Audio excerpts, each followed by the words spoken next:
What the hell did I just watch?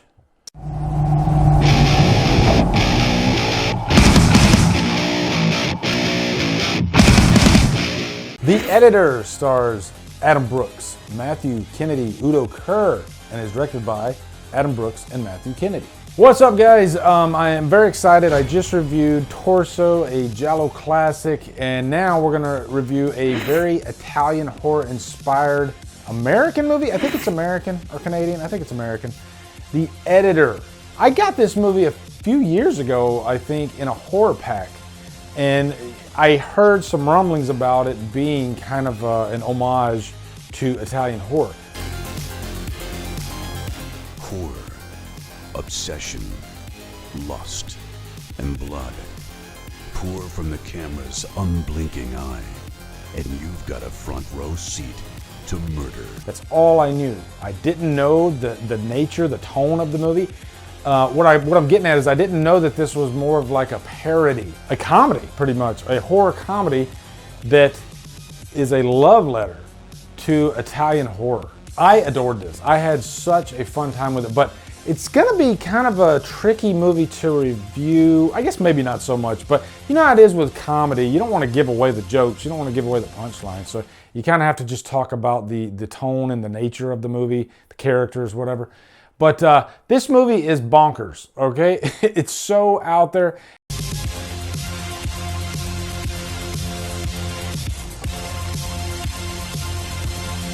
$5,000 says this is a mask. And it's unpredictable. Even though it's a comedy and you know that it's making fun of the genre lovingly, you still never know what's around the corner. I mean, you never know what's around the corner with this movie. Also, have to give a big shout out to Kate Humphries on Killer Flicks. She is the one that recommended that I review this movie, and it really kicked me in the butt and made me finally watch it, and so glad I did. So first off, let's give you a quick plot synopsis. Adam Brooks, he plays our main character, Sisso. He is an editor. I believe this is actually set in like the early 80s or 70s or something like that, even though it does have a modern feel to it, and I think that's just because of the shiny looking camera work. But this is one of those movies that opens up like, you know, a movie within a movie.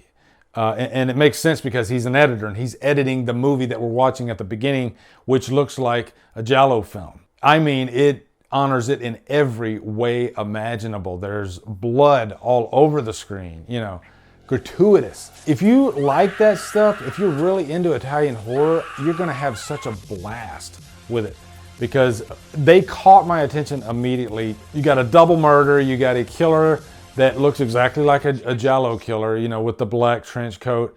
There are some scenes where it kind of feels like Torso, because he does have like a black ski mask on. So it's kind of a combo of those things. But he uses like the switchblade like we see in all those Italian horror movies. It feels like you're watching an Italian horror movie until you're lopped over the head with the punchline at the end of each scene. But so then the detectives, who are silly as fuck. Matthew Kennedy plays the main detective, and he's kind of obsessed with pinning these murders on our main character. This is a whodunit, so it could be the main character, okay? This is gonna be a spoiler-free review. But he's like hell-bent on pinning it on this guy. The editor has a certain trait, Sisso, because he's missing 4 fingers in an editing mishap that he was doing. You know, he was cutting the negatives, and the scene's great too, because it's just one of those, you know, where you're like, you know it's coming, but they stretch the scene out, and he's, you know, just going in this silly manner, just chopping away.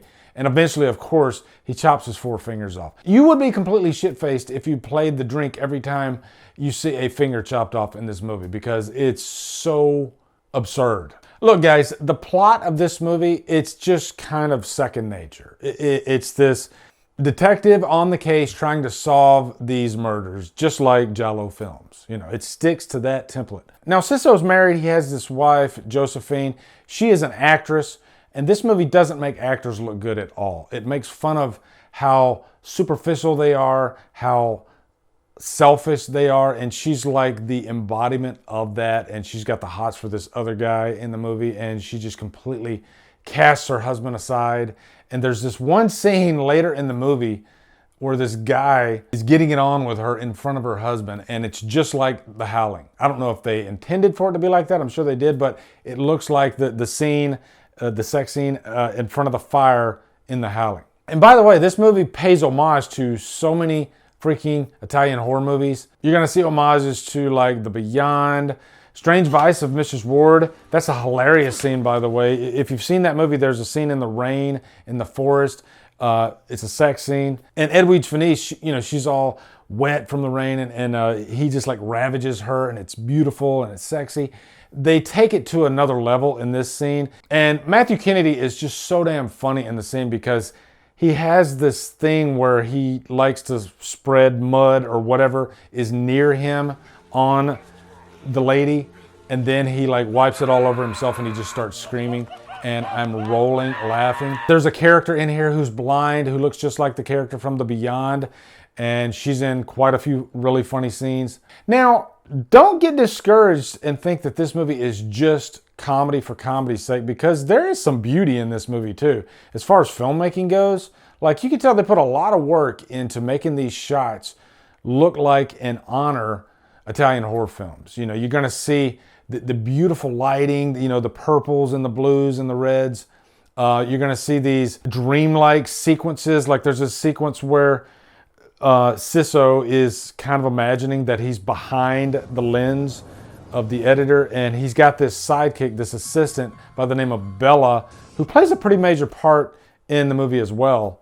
And it's just beautifully shot. Kind of reminded me of the scene from like Nightmare Part 4, where he sees her while he's behind the lens, and so she's looking in at him. And really, if you think about it, just kind of giving you an idea of how the comedy is in this, like the comedy feels like, you know, 90% of the scene takes itself seriously, and then they tack on the joke like at the end of the scene. It's almost like if you took that out, it would almost be as serious as a normal Giallo film, because if you watch normal Giallo films, they do have this kind of weird nature to them that you can almost laugh at depending on the movie. This makes fun of that type of stuff in a loving way. And another way that they always remind you too is there's always like a naked lady walking in the background, because that's so common with a lot of Italian horror films, especially from like the early 70s. Just tons of nudity in this movie, just like those movies.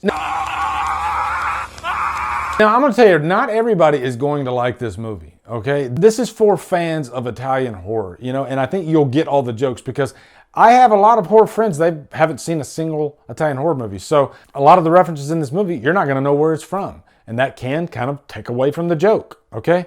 Whereas when I was watching this, I pretty much recognized every movie that they were referencing. I'm sure there's one or two that I might not have caught, but for the most part, I knew exactly what they were talking about. I was surprised to see like Strange Vice of Mrs. Ward in there, because that's one that a lot of people don't know about. But it just has such an iconic scene with the rain in the forest. So if you're into Italian horror, I can't recommend this enough. It's a blast, and it really honors the genre, you know, in such a fun and loving way. So definitely giving it a high purchase worthy, heavy rewatch value if you're into this type stuff.